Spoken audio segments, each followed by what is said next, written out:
right, welcome to another Monday morning high five. Myself, my brother Richard, we are continuing uh, walking through the book of Judges. Today, we're going to look at the beginning of chapter 7, Judges chapter 7, verses 1 through 8. Um, and if you are kind of familiar with Gideon, maybe this part of the story will kind of you'll go, oh yeah, okay, I know who we're talking about. So Gideon is getting ready to go into battle now, and he has called for all these people to come and help fight, and 32,000 men show up to fight.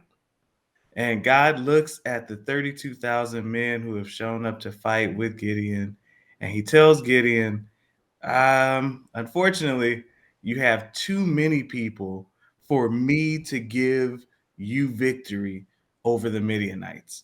Because if you go into battle with these 32,000 men, Israel will swear we did it.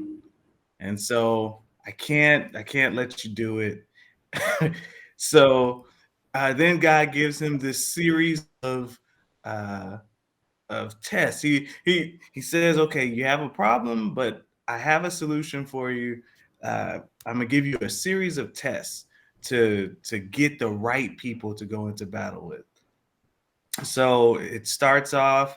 He tells them, "Make an announcement. If anyone is scared, if anyone really doesn't want to fight this fight, tell them that you're free to go. Just go home. It's okay. Go home." And so from the 32,000 people, was it 22,000 of those men said, "My goodness, God has answered my prayer." He heard the prayer that I prayed. I don't have to fight. Yes, I'm going home.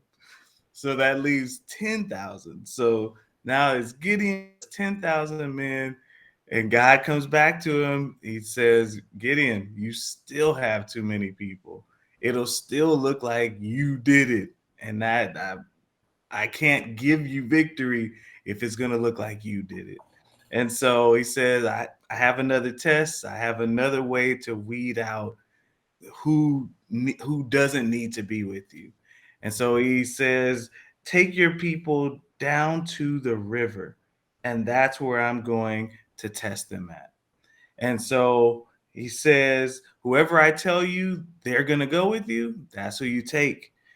Tell you this person isn't going to go with you, then let them go. And so the second test is the way that the soldiers would drink water. And so God says, whoever scoops up the water and laps it like a dog with their tongue, like putting the water to their mouth, uses their tongue like a dog would drink water. If you have a pet, like it's a weird, like they the way that they do it, but whoever drinks the water like that, those are the people you want to take. Whoever kneels down and puts their face all the way to the water, you don't want to take them with you. And so, as God would have it, only 300 men pick up the water, scoop it up, and lap it with their tongue like a dog. And God says, those 300 men, that's who you need. Those are the ones who, with you, the 300, and myself, I can give you victory. I can give you victory, and it'll be clear that it wasn't you. And so, Richard, would you want to start us off? Yeah, yeah. As you were talking, I don't know why I didn't do it before, but I was just doing the numbers and Mm-hmm. looking at the percentage that was lost from that first test, and it was 68% of the men like he lost, like Wow. almost 70%. Like that's crazy. But yeah. They showed So up hoping for a miracle, though, and God gave it to them. So yeah, a couple of things that kind of stood out to me when looking at this. One is just that we won't always understand God's process. We won't always understand the way that He does things. Because when you think about it, His ultimate goal is to get Gideon to 300. Mhm. Right, that's His ultimate goal, to get him down to 300 men. And logically, like, I know we're probably thinking like, well, why not just tell them, get these 300 men that you know you want, instead of going and bringing on 32,000 and then going dropping numbers and doing all these tests. It seems like if you know the number he needs, why not just number? All right. And just that, if you think that God has to work according to how I think things should go or how you think things should go, like, you're gonna always be thrown for a loop. You're gonna always be off balance. You're gonna always say this doesn't make sense. You're gonna always be wondering and questioning instead of like following and trusting. And so it's one of those things where we're not gonna always understand why God does what He is doing. um, it could have been as simple as just, getting Gideon like a little more trust, to trust him as he prepares to lead him into battle. Um, it could be a lot of different factors in there. The scripture doesn't exactly say, outside of not having too many men so that God makes sure he gets the glory. Um, if you could just imagine as Gideon is doing these tests, uh, like when he does the drinking water test, like, imagine Gideon seeing some of the bigger, stronger, like, warriors who he saw with his eyes is like, oh yeah, they're gonna be ready to fight, they're gonna be ready to battle. Like, I seen him with a sword, like, he's good. And then he drinks water the wrong way, and imagine, like, 500 of him just walking away, all these 7-foot guys, like, big strong warriors, and Gideon is seeing them like walk away, but then he's left with like maybe some smaller guys, scrawnier guys. It's, oh wait, I gotta fight with them, like, why not? And just I'm just, sometimes we can see things and not understand why they're happening, the way that we think they're happening. Um, but God knows who He wants to be there. God knows who has to be there, and Gideon has to trust that God knows who He wants to be there. And I think that's the challenge. And the other thing that I saw, um, where was it?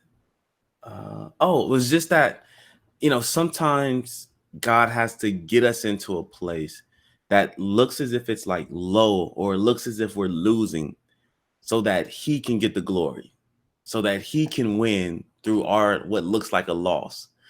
Like, God had to get him down to 300 men, so that going into that battle, like, if you look at the 300 in Gideon versus the army they're about to, the Midianites and their army, nobody's gonna say Gideon and his 300 are gonna win. Right. Like, nobody's gonna say that. Nobody expects that outcome. Um, but it has to be to a place to where everybody's gonna look now and say, "Oh, the only reason they did that was because of God." Right. Like, the only reason these 300 was God was with them. That's sometimes God has to get us to that place to where we're down, we're low, and when He decides to give us victory or bring us up, like, our testimony is, nah, it was nobody but God. Right. Like, we don't have any other place we could give the glory or can, like, all we can say is this was nobody but God. And that's just, God does that sometimes. That's the way He works. That's one of His methods, and we have to be okay with that, of understanding that sometimes we might be low, but when God brings us up, He's expecting and wanting us to say, like, it was nobody but God. And so those are kind of the things that stuck out to me. What about you? Ah, those are great points. As you were talking, I'm thinking Gideon probably looked at the 32,000 was like, man, I don't know if this is enough. I don't we're going against Midian. Like Midian has Yeah. been on our head for a couple years now. Like 32,000.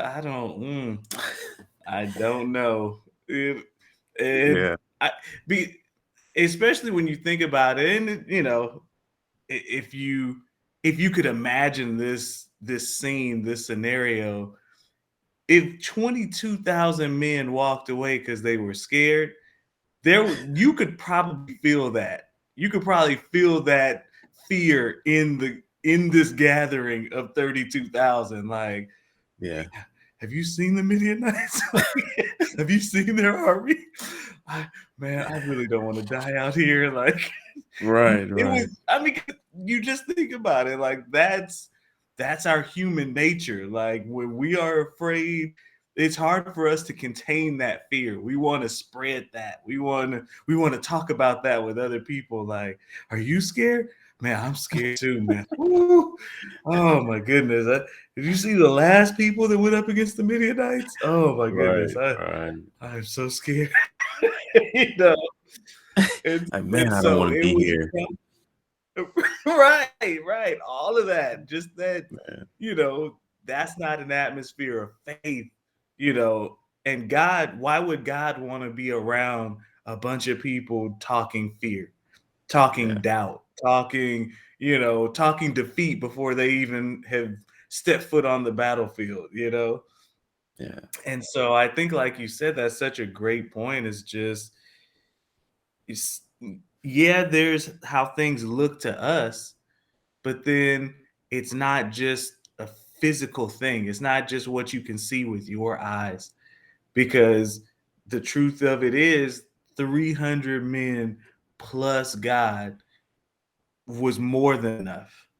yeah. Like that was plenty. That was too much for Midian to deal with. 300 men plus God. Like it was much. Yeah, Um and so yeah, just looking at it, I one of the one thing that I looked at that stood out to me, um in verse 2, God comes to Gideon and he tells him, I have bad news for you, Gideon. You have too many people. And again, like it probably didn't that if God had started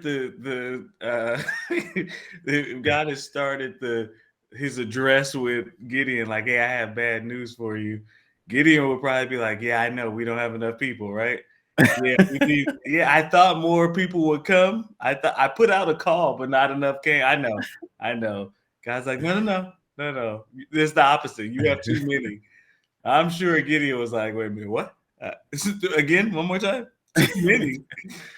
Um, but then in verse 4, I love God comes to Gideon. He says, you still have too many, even after we let all the people who are afraid go. You still have too many, but I have the solution for you. I myself will test them for you. I will show you who you need to go, who needs to go with you, who you need on your side.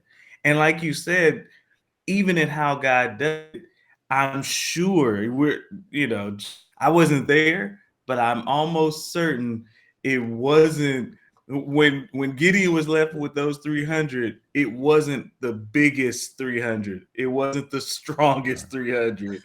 It was, this wasn't the cream of the crop. Like, yeah, this is the special forces. Like it was probably regular, just men who God said, these men will be with you. These men are the ones that you need to take. it wasn't Sparta. No, no, no, no, no. Mhm. I doubt it. Like I said, I wasn't there. I don't want to. I don't act like I was, but I doubt Right, right. it was. The elite of the elite. I'm pretty sure it was just 300 regular men, and Gideon's looking around like I thought I was the least in my tribe. Like, I thought I was doing bad, but some of these guys, I don't know. God Yeah, said, "Look, it and we say it all the time, we hear it all the time, but it really is true. Like every battle that Israel fought, it was God who was winning the battle. It wasn't them. It wasn't because they were so great. They weren't the most advanced military in the Middle East at the time. Like it was Yeah. God. God was fighting with them. And as long as God was fighting with them, no one could defeat them. Yeah. But it wasn't them. Like it was God. It was always God. It will be God. And so, I think I think just going back to what we were talking about before last week, God knows Gideon. He Mhm. knows he's trying to build Gideon's faith as much as it's about winning, it's about building Gideon's faith also. And I think we see it really clearly as we continue this story about this encounter with between Gideon and Midian. Um, you see it even more just how God is just very patient. He's very patient with Gideon. He's not. He, he's he doesn't let Gideon. He's working with Gideon, but he doesn't let Gideon just look, okay, you do it your way. It still has to be my way. Like you're still gonna do it. Like if I think you have too many people, you need to get rid of those people. Like I'm just not gonna let you do your thing. But Yeah. I'm gonna help you. I'll test them. I'll let you know who should go. I'm willing to work with you, but it's still my plan. It's still my way. I Yeah. At the end of it, I have to get the glory. And so, yeah, it's a fascinating story, and I think it has a lot of parallels and perspectives, even for us today, when it really comes to like that point that you made. Like sometimes you feel like I don't even understand how this is supposed to work. I don't understand why it's going the way it's going. And Yeah. God is in heaven going, I'm setting it up exactly how, like, this is how you win. This yeah, Yeah. this is the way you win. Like, get rid of all them big strong guys. They're just gonna be in the way. Like, you Yeah. take the JV team, and you gonna go over there to Midian and run them up out of there. But you looking at all the starters and the D1 prospects going, no, no, don't go. and and they're shaking in their boots. They don't even want to be there. So Right. yeah, Right. it's really it's interesting. We could talk about this for for a while because it's just interesting how God works. Uh, Yeah. but yeah, anything else, Rich? No, I think that was pretty much it. Okay, all right. Yeah. Well, then, if God says the same, we'll be back next Monday. We'll kind of continue in chapter 7, see how God continues to just go step by step with Gideon as he gets ready to battle the Midianites. And we hope that you have a perspective on this. We hope that you are reading along with us, not just listening. We appreciate listening, don't get me wrong, but we hope you're not just Yeah. listening to us. We also hope you're reading ahead, you're reading it for yourself, you are getting a perspective on it, something that is blessing you. So, said that, we appreciate you, tuning in with us. And if God says the same, we'll be back next Monday with more Morning High Five.